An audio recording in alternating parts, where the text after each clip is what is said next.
ભાવનગરના ગારિયાદા નગરપાલિકામાં પ્રમુખ અને ઉપપ્રમુખની ચૂંટણી યોજાય છે। ગારિયાદા પ્રાંત અધિકારીના અધ્યક્ષસ્થાને ચૂંટણી યોજાય છે। મીનાબેન બારૈયાના પ્રમુખ તરીકે બિનહરીફ વરણી કરાઈ છે। ઉપપ્રમુખ તરીકે પ્રફુલભાઈ કાતરોડિયાને 28માંથી 18 મત મળતા જ ઉપપ્રમુખ તરીકે પ્રફુલભાઈ કાતરોડિયા ચૂંટાઈ આવ્યા છે। જો કે પ્રમુખ પદ માટે 2 ફોર્મ ભરાયા હતા, પરંતુ ઈદાબા બહેનનું ફોર્મની દરખાસ્ત ન કરાતા મીનાબેન બારૈયા પ્રમુખ તરીકે બિનહરીફ ચૂંટાયા છે। નવનિયુક્ત પ્રમુખ, ઉપપ્રમુખ સહિતના તમામ હોદ્દેદારોને મોં મીઠા કરાવી શુભેચ્છા પાઠવી હતી।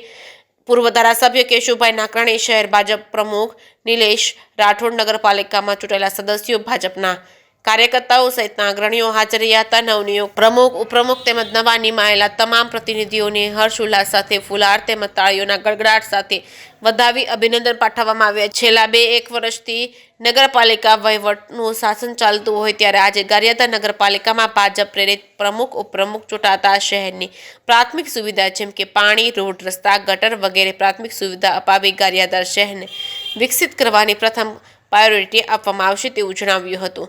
જેકેએસની ગુજરાતી સાથે અશોક ચૌહાણ, ગારિયાદા।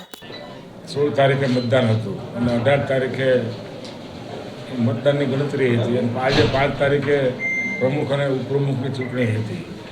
પણ છેલ્લા 2 વર્ષથી વહીવટદાર શાસનમાં ગામમાં નાના મોટા ઘણા પ્રશ્નો ઉદ્ભવ થયા હતા।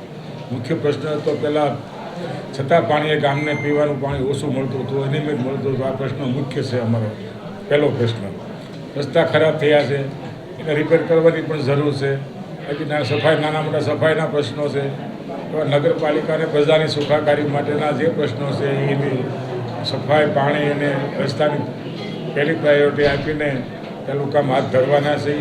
અને ગામના નાગરિકોએ પણ ખૂબ સહકાર અમને આપ્યો છે કે 28માંથી 18 સભ્યો ભારતીય જનતા પક્ષના ચૂંટીને મોકલ્યા છે।